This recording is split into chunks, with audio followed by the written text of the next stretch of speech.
जो नजदीक आएगा, जो ज्ञानी को पहचानेगा, वो हाथ जोड़ेगा चारों तरफ। ये भी तपस्या इधर, ये भी निष्काम है, ये भी निष्काम है, ये भी अपनी इच्छा से नहीं खाता है, नहीं पीता है, नहीं चलता है, नहीं फिरता है, नहीं पहनता, हमारी इच्छा से चलता है, सब दूसरों की इच्छा से वो चलता है। और तुमको तभी पता चलेगा कि ज्ञानी तो ज्ञानी के अंदर वो जाके असर करती है। बाहर की तपस्या जो है वो दिखावा है, बाहर से भाई कपड़ा छोड़ा, खाना छोड़ा, पहनना छोड़ा, दुनिया छोड़ी, ये छोड़ा, वो छोड़ा, सारा संसार छोड़ दिया, एक कोने में बस ऐसा बैठा है। भाई मैंने कपड़ा भी छोड़ा, खाना भी छोड़ा, मैंने संन्यास लिया, सब कुछ बाहर से छोड़ा, लेकिन अंदर मन में अगर नहीं छोड़ा, अगर मन में उसके कोई भी विषय विकार है, कोई भी एक भी इच्छा है, तो उसका असर नहीं होगा, चाहे बाहर से 1000 बातें छोड़ देवे। लेकिन ज्ञानी का अंदर का त्याग जो असर करता है, वो बाहर का त्याग नहीं। और बाहर का त्याग भी उसका है, लेकिन देव इच्छा से, प्रारब्ध से, और भक्तों के इच्छा से, और सबके इच्छा से उसको खाना पीना पहनना पड़ेगा। हम तुम्हारे घर में आगे हम बोलेंगे भाई मेहरबानी करके हमको नहीं खिलाओ, तो भी तुम असल ऐसा जिंद अटका देगा जो हम रह नहीं सकेगा। तो उधर तुम दोषी हुआ कि हम दोषी हुआ। तुम बाहर से आता है, मेरे लिए एक रुमाल लेके आता है, अरे हम बोलेगा मेरे को नहीं चाहिए, 1000 रुमाल है, नहीं, लेकिन हम रोता है तुम्हारे, तुम नहीं लेगा, हम रोता है अभी हम क्या करें। तो ऐसी तरह से जो भगत, भगवान बोलता है, जो भगत पुष्प पत्र फल मेरे लिए लेके आता है या देता है, तो मैं उसका अंगीकार करता हूँ, चाहे ये चीज नहीं है उसी में, अकीबाज भी तो ये चीज भी नहीं है उधर। पुष्प पत्र फल माना सचमुच जो देने का है, वो शरीर, मन और मन की क्रियाएं, ये जो फल है, सब कर्मों का फल हम भगवान को अर्पण करें, सच्ची बात तो यही है। तो भी शरीर के लिए, जो भी ज्ञानी के लिए, ज्ञान तुम देखता है, ये पहनता है, ये खाता है, घूमता है, वो तुम्हारे आंखों का दोष है। उसके अंदर में नहीं खाना है, नहीं पीना है, नहीं भोगना है, नहीं सोना है, नहीं उठना है, नहीं बैठना है, उसके लिए कुछ है ही नहीं, वो अपनी आत्मा में तृप्त रहता है। उसको वो जानेगा, ब्रह्म ज्ञानी की गत ब्रह्म ज्ञानी जाने, जो खुद इच्छा अनिच्छा से ऊपर होएगा, वो उसको देखेगा, उसको जानेगा। जो अपनी इच्छा में बड़ा गड़ा रहता है, वो उसको नहीं जान सकता है। वो समझता है ये भी इच्छा से ही खाता है, शायद ये भी इच्छा ही से ही भोगता है, ये इच्छा से ही पहनता है, इच्छा से ही घूमता है तुम्हारी इच्छा, तुम दोष देगा दूसरे को। तो ज्ञानी के लिए निषेध और विधि नहीं है, तो भी ज्ञानी को इच्छा ही नहीं है, तो करेगा क्या। इच्छा और अनिच्छा से वो ऊपर है। ऐसा भी अपमान ज्ञानी नहीं करता है कि मेरे को इच्छा ही नहीं है, मैं ऐसा नहीं करूंगा, मैं ये कभी नहीं खाता हूँ, मैं ये कभी नहीं पहनता हूँ, मैं कभी नहीं घूमता हूँ, मैं ऐसा नहीं करता हूँ। नहीं करता भी उसमें नहीं है, क्योंकि ये भी एक हट है, अहंकार है। भाई मैं तो ऐसा नहीं देखता हूँ, मैं तो इधर नहीं जाता हूँ, भाई मैं ऐसा रहता हूँ, ऐसा नहीं करता हूँ। सुबह को सवेर उठता हूँ, अगर ज्ञानी 9 बजे उठे तो तुम बोलेगा कि ये ज्ञानी नहीं है। अगर कभी 9 बजे भी उठा, समझो उसकी तंदुरुस्ती कैसी है, क्या है क्या नहीं है, तो उसके लिए कोई नेम नहीं है। चाहे वो उठता भी है सवेर, तो भी नहीं उठे तो भी उसके लिए दोष नहीं है, तुम्हारे लिए दोष है, क्योंकि तुम सोता है, इसके लिए तुमको उठना है। ज्ञानी सोता ही नहीं है, निंदा पुनंजी इबादत है, चाहे सोया भी पड़ा तो भी इबादत में है, सोया भी पड़ा तो भी सारी सृष्टि का जो अंदर से खेल चला रहा है, उसको पता है तो मैं कौन हूँ, मैं जागनी ज्योत हूँ, मैं आत्मा हूँ, मैं जागू या सोऊं, ये शरीर का धर्म है, मेरा धर्म नहीं है कि मैं जागता हूँ और सोता हूँ। तुम बोलेगा ज्ञानी इतने बजे क्यों उठा, अरे वो सोया था क्या जो उठेगा। तुम सोता है तो तुमको सवेर उठना चाहिए। सब अज्ञानी के लिए बातें हैं, नेम और टेम। ज्ञानी तो प्रेम में है। एक गुरु था, वो 9 बजे सुबह को उठा, शिष्य गया उसके पास, गुरु जी आज तुम 9 बजे उठ रहे हैं। बोला सारी रात जाग के तुमको पहरा दिया, तुम जाता था वैसा के पास, तुम सारी रात जाग के तुमको पहरा दिया, इसके लिए भी नींद आ गई। तो शिष्य हैरान हो गया, बराबर मैं वैसा के पास जा रहा था, पता नहीं कौन एक पहरेदार था, घड़ी घड़ी मेरे को बोले अभी ठहरो, अभी ठहरो, अभी ठहरो। ऐसा करके सुबह हो गया, हम जा नहीं सका वैसा के पास, सीधा ही गुरु के पास आया। तो तुम बोलेगा ज्ञानी तो 9 बजे उठा था, हम तो देखा 9 बजे उठा। उसने कौन सा कार्य किया रात को जाग के, वो तुमको पता है? किसको शांति दिया, किसका बेड़ा जो है पार किया। आधी रात को उठ के भी दादाजी चिट्ठी लिखता था। एक राजा जो था उधर लखनऊ में रहता था, वो मर रहा था, पिछाड़ी का टाइम था उसका, शरीर छोड़ने का, बहुत बीमार, बहुत तकलीफ थी उसको। आधी रात को उठ के भी देखो तो पेन से लिख रहा है।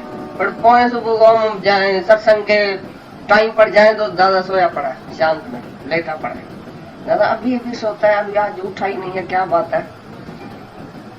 सारी रात हमने राजा से बात किया है और उनसे चिट्ठी लिखा है, उनसे अंदर ही अंदर बात की है, जाग रहा था, रात को सोया नहीं है। तो तुम ज्ञानी के लिए क्या बोलेगा? वो सोता और जागता है और पहनता है और खाता है। अभी तुम 1000 रुपए वाली उसको चीज दो, अभी अभी दे देना इसको। तो उसके लिए कोई चीज है, उसके लिए कोई पहनना है, कोई सोना है, कोई मट्टी है, कोई हीरा है, क्या उसको तुमने पहचाना है अभी तक? ज्ञानी के लिए क्या निश्चित है? जिसने सोना और पत्थर और मट्टी एक समान समझा, जो रेशम और सुट और खादी, खादी में क्या है? तुम खादी पहनेगा तो शराब हो जाएगा क्या? खादी वाला अंदर बदमाश लगा पड़ा है, वो तुमको क्या पता? बाहर से दिखावा, हम भाई खादी का कपड़ा पहनता है, सादा है, हम महात्मा गांधी का चेला है क्योंकि खादी की टोपी पहनता है। टोपी तो पहना, पाप छोड़ा, अंदर की इच्छा छोड़ा। ये दिखावा तो बहुत करते हैं, ज्ञानी दिखावा भी नहीं करते कि मैं ज्ञानी हूँ, बिल्कुल, चाहे तुम समझो ज्ञानी है। दादाजी तो ऐसे रहता था, दुनिया में कोई करोड़ों में कोई एक कोई पहचान सके, नहीं तो उसकी ऐसी हालत थी बाहर की जो कोई नहीं पहचान सके। बोलता था मैं आप ही ऐसा करता हूँ जैसे मेरे को कोई पहचाने नहीं, करोड़ों में कोई एक आके पहचाने तो अच्छा है, नहीं तो सब पहचानेगा, सब हमारे सिर पर चढ़ के बैठेगा तो तुम भगवान है। कोई नहीं बोले कि मैं भगवान हूँ, मैं ऐसा आश्चर्यवत हूँ, छिपा हुआ वेश में आता हूँ, मेरे को कोई कोई पहचानेगा, सब नहीं पहचानेगा। अगर हम ऐसा ऐसा होके चले ना, खादी का कपड़ा, भाई ये भी नहीं खाता हूँ, ऐसा भी नहीं करता हूँ, तो 1000 आदमी आगे बैठ जाए, झूठा अच्छा, जिसको नहीं भगवान चाहिए वो भी आगे कथा समझ के बैठ जाएगा। ये ब्रह्म ज्ञान के क्लास में बहुत थोड़ा, कृष्ण भगवान के क्लास में कितना आदमी आता था? भगवान कृष्ण भगवान जब आया था कितना आदमी सत्संग में आता था? तुम्हारे जितना भी नहीं आता था। बताओ कौन कौन आता था कृष्ण भगवान के सत्संग में? वो सत्संग ही बेचारा नहीं कर सका, ऐसी उसकी हालत किया, अरे ये ऐसा है, ये चोर है, ये मक्खन चोर है, ऐसा है, लड़कियों को भगा जाता है, ये गोपियों से ऐसा करता है, ये फलाने से ऐसा करता है। ऐसी उसने निंदा करवाई अपनी, जो सत्संग में एक आदमी भी नहीं आता था, छिप छिप के गलियों में गोपियों को कान में थोड़ा थोड़ा ज्ञान सुना के जाता। छिपा के अर्जुन को भी एक कोने में छिपा के लड़ाई के मैदान में ज्ञान दिया। अर्जुन को भी पता नहीं था कृष्ण भगवान है। अगर कृष्ण ऐसा मशहूर होता था तो अर्जुन को पता होता ना, भाई ये मेरा जो कृष्ण है ना, ये भगवान है, ये बड़ा सबका उद्धार किया है कृष्ण ने। उसको पता भी नहीं था, वो बोलता तुम तो जेल में कल हुआ है, मैंने तो तुमको दोस्त समझ के सखा, इधर तो आओ, ऐसा करो, ऐसा गोली रांध किया था रास्ते में तुम्हारे से, तुम्हारे को गाली वाली भी दिया है, हमारा तो तुम दोस्त था। अभी तक ऐसा ही उसने समझा ये दोस्त है हमारा। इतना दिन दुनिया में रहा था कृष्ण भगवान, तो अर्जुन ने नहीं पहचाना, क्यों? तुम बताओ, कृष्ण की कौन सी सादगी थी जो पहचाने अर्जुन? ऐसा आश्चर्यवत उसका एक एक कर्म जो कोई नहीं पहचान सके कृष्ण। तो ब्रह्म ज्ञानी को तुम जीव भाव में आके एक जीव समझ के उसको और मनुष्य समझ के तुम पहचानेगा। जो सादा सुधा होके तुम्हारे संत साधु चलते हैं ना दुनिया में, उसको जाके ब्रह्म ज्ञानी समझेगा तुम। भाई ये सादगी में चलता है, तीन मच्छी नहीं खाता है, गंगा जी के किनारे पर बैठता है, ध्यान करता है, किसी स्त्री का मुख नहीं देखता है, स्त्रियों को जुदा रखता है, असली स्त्री से बात ही नहीं करता है, अकेला नहीं बैठता है, ऐसा नहीं करता है, ऐसा नहीं करता है, ये जिज्ञासु है, ये ब्रह्म ज्ञानी नहीं है जो डरता है सारा दिन। कोई स्त्री सामने आएगी तो ऐसा ऐसा डरेगा, जैसे घर में बहन और माँ होती नहीं है तुम्हारे, डरता रहता है अभी तक। इसका मतलब तुम्हारा मन चंचल है, बदमाश है तुम, जो स्त्री को देखते डरता है। डरना काय का? नहीं उसमें गिरना है, नहीं उससे डरना है, नहीं छेक छोड़ना है, नहीं सप्रेस करना है अपने को। सहज तुम ब्रह्म भाव रखो, भगवान का भाव रखो। तुम्हारे घर में भी लड़की है, बहन है, भाई है, सब बैठे हैं, तो उधर तुम कैसे रहते हैं घर में? तो छिड़कना न इच्छा और इच्छा दोनों से ऊपर समझो बात। नहीं मेरे को इच्छा है, नहीं मेरे को नहीं इच्छा है, ऐसा भी हम नहीं बोलेगा मेरे को इच्छा ही नहीं है। कौन बोले तो मेरे को इच्छा नहीं है? मैं जी हूं क्या? आत्मा बोलता है मेरे को इच्छा नहीं है। इच्छा नहीं है तो भी तुम करता है, इच्छा है तो भी करता नहीं है। इच्छा और अनिच्छा से जो ऊपर है वही ज्ञानी है। तो क्योंकि ज्ञानी को अभिमान नहीं है, मैंने इच्छा का त्याग किया है, मैंने स्त्री का त्याग किया, मैं ब्रह्मचारी हूँ, मैंने भाई ऐसा ग्रस्त का त्याग किया, मैं सन्यासी हूँ। तो तुम्हारे नजर में कोई स्त्री है ना जिसका त्याग किया? तुम्हारे नजर में ग्रस्त है ना, घर बार है ना जिसका त्याग किया? कहाँ से आया तुम्हारा घर, कहाँ से आई तुम्हारी स्त्री, कहाँ से आया तुम्हारा बेटा जिसका तुमको त्याग करने का? त्याग और ग्रहण तुम्हारे में है कहाँ? कौन सी चीज तुम ग्रहण करना चाहता है, कौन सी चीज त्याग करेगा? चीज ही नहीं है कोई। आत्मा में कोई चीज है? आत्मा में कोई प्रिय और अप्रिय वस्तु है जिसका तुम त्याग और ग्रहण करता है? आत्मा में स्त्री और पुरुष है जिसका तुम त्याग करता है?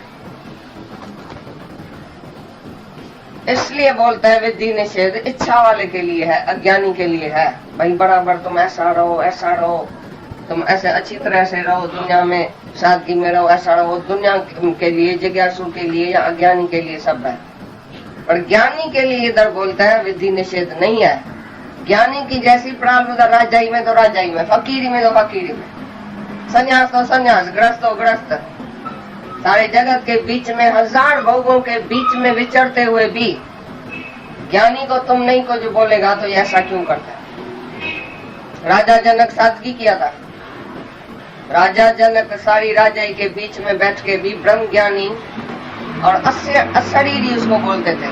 राजा जनक विदेही, अशरीरी विदेही, जीवन मुक्त, विदेह मुक्त, राजाई में बैठते हुए, राजाई सब वस्त्र पहनते हुए, राजाई ठाट बाट से रहते हुए भी सारे जगत को मिथ्या करके जाना। निरासक्त, निरिच्छा, अंदर में कोई आसक्ति नहीं थी। जो मिथ्या चीज में क्या आसक्ति रखेगा? जो है ही मिथ्या, उसके लिए प्रीत क्या रखेगा? तो राजा जनक कौन सी सादगी किया था? और सुखदेव देखो, बिल्कुल असल कपड़ा भी नहीं था सर पर, संन्यास लेके गया। जागोलक देखो, दो दो औरत रख के बैठा था घर में, दो दो औरत थी उसके पास, तो भी वो ब्रह्म ज्ञानी था। उधर सुखदेव था वो बिल्कुल सन्यासी, राजा जनक देखो बिल्कुल गृहस्थी। ये सब प्रारब्ध है ज्ञानी की। प्रारब्ध अनुसार, देव इच्छा अनुसार वो वर्तता है। और अभी तो वो शरीर भी नहीं है, जब ज्ञान पक्का है तो वो शरीर भी नहीं है, नहीं उसकी प्रारब्ध है। उसका शरीर बस तुम्हारे लिए ही है, वैसा समझता है ये शरीर जो है वो इनका है, हमारा नहीं है। ब्रह्मज्ञानी अपना शरीर बेच देता है भक्तों के हाथ में, सच्चा भगत उसका शरीर खरीद करता है। अब ये शरीर हमारा है, हमारे लिए जीता है, हमारे लिए उठता है, हमारे लिए खाता है, ऐसा ही समझते हैं भगत लोग कि ये ज्ञानी जो है अपनी इच्छा से नहीं उठता है, नहीं बैठता है, नहीं खाता है, हमारी इच्छा से उठता बैठता है। नहीं तो ज्ञानी मुर्दे की तरह है, क्योंकि उसमें इच्छा ही नहीं है, कोई कर्तापना नहीं है, कोई कर्म की इच्छा नहीं है, मैं करूं, ऐसा नहीं करूं। दूसरा के उसी को उठाता है, कराता है, ये करो, मेरे लिए उठो, मेरे लिए सत्संग करो, मेरे लिए वाणी बोलो, मेरे लिए घूमो, मेरे लिए खाओ, सब वही करता है। उसमें ज्ञानी की इच्छा और न इच्छा दोनों नहीं है।